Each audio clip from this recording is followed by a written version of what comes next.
So, kapiling natin ang team captain ng buong Jiu-Jitsu delegation. Team lang. Men's team ng Philippine Jiu-Jitsu team, si Kuya Romeo Arellano na kakapanalo lang dyan po sa kanyang event sa Nogi and will give his reaction niya pala doon sa mga events na sinalihan niya dyan sa C Regionals Jiu-Jitsu. Parang Romeo, magandang apon po sa iyo. Good afternoon din. I guess sobrang successful, I guess. Hindi pa tapos pero at least on day one, sobrang galing ng mga athletes natin. Especially yung mga youth natin din. Sobrang dami nilang medal. And syempre hindi din nagpapatalo yung adults team natin. And of course sa iyo din dahil of course nakadalawang medalya ka throughout the competition. Ano yung sabihin natin thoughts ninyo sa nagdang performance? Unahin natin yung day 1. Day 1, silver for me. Pero at least gold din. Pilipino din naman na nakakuha ng gold. By the way, mention nyo rin yung nag-gold. Nag-gold si Ray Camacho. I guess it's a good upcoming na rin from the team na eventually maganda yung future din ng weight class ko at least for that one. Day 2, I got bronze. Very razor-thin 2 matches that I could have won, that could have at least finished in silver. But at least happy enough. Si Ray ulit nakakuha ng gold. I think Singapore will get the silver and then I'll get the bronze after that. Pero kahit hindi ka napalad na makakuha sa top podium, even though Pinoy pa rin, of course, we have to thank nga pala dahil Pilipino nagwagi nga sa competition. Are you satisfied kahit pa paano sa inyong performance? And are you looking forward also sa inyong paparating na mga competitions na yun? Siguro, Because it is a tune-up. Magandang checkpoint, I guess, sa akin, sa sarili ko kung ano pa yung kailangan ko improve.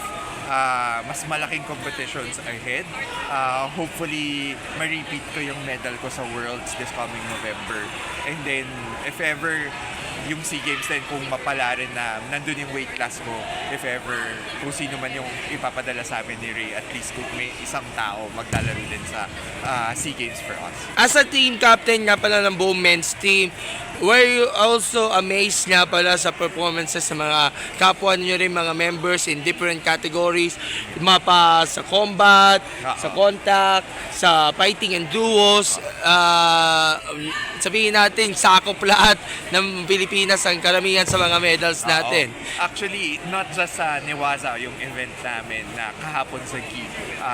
Very maganda yung performance. Not just only for the national team na nasa lineup ng PSC. Yung mga galing clubs na inopen namin tong competition din na to, not just for the national team. Kasi we're allowed to enter 4 to 6 people na Pilipino for this competition. And that gives us that ground para ma-improve din or mas gumaling pa yung mga susunod na players, not just from the current national team, na bigyan sila ng opportunity, mga provincial clubs natin na sumali dito sa ganitong competition na medyo at least ma-feel na nila yung international pressure and they stepped up into it. Kaya nga, yung sinabi ko sa iyo nung nag-comment kita doon sa pinost ko na mga day 1 winners, grabe! Ang dami, di ba? Sobrang dami. Hindi ko na maisa-isahin yung mga lineup. Especially yung youth natin. Under 16, under 18, under 21. We could feel nga pala na they have a sign na maging future ng Philippine Jiu-Jitsu. Ano sasabihin mo? Yun, at least alam namin sa adults team. Kaya pag dumating yung panahon na magre-retire kami, alam na namin na sobrang ayos ng youth team namin, may papalit sa amin. And then for them also yung checkpoint nila din to eh.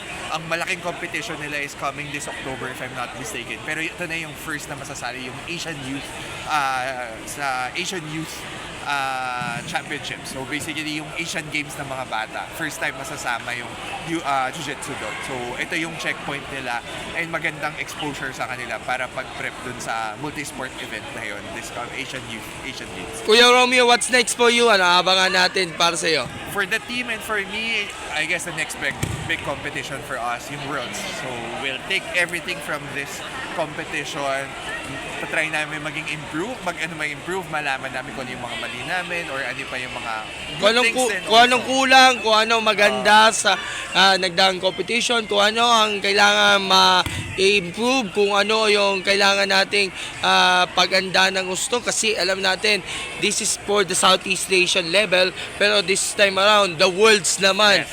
And then actually, kahit yung Worlds pero this one, siguro magandang checkpoint din kasi ito yung mga atletang lalaro sa Philippines. So alam na namin, at least nakita namin, same thing, nakita din nila kami na kung paano kami maglaro. So from then on, alam na namin medyo mas mahirap yung SEA Games kasi ito na yung first meeting namin na nagkita na lahat. So I'm sure next competitions pagdating ng SEA Games in this December, medyo may game plan na sa isa't isa yung mga tao. So we want to be really successful in that one. Yun yung pinaka-importante. Ayun, so cover lahat. Baka may gusto kayong pasalamatan na bro sa inyong tagumpay ninyo and the rest of our Jiu-Jitsu Focus na nandito na yon sa ating Asian Regional Championship. First, of course, Philippine Sports Commission for... Kay Chairman pa to! Sa pag-host, syempre, allowing us and supporting us for this competition. And then, of course, yung federation namin, which really tries to push this sport sa Pilipinas. And we see naman na nagiging successful siya nang nagdadala talaga ng consistent medals, not just from SEA Games, but also Asian Games. And then to the rest of the clubs nga, yung Jiu-Jitsu community, na really supporting and making sure na we have best of the best athletes out there and competing in this kind of stage. Alright, Kuya Romeo, salamat sa tiwala at supportan niyo po binibigay. Mamaya, ipopost ko ulit yung day 2 naman. Good luck na lang sa akin dahil ang dami nila. May git 100 Mas konti ngayon pero mas maraming kahapon so mas short work ka ngayon. pero at least all the best and God bless and congratulations. Marami din salamat sa support. Thank you so much.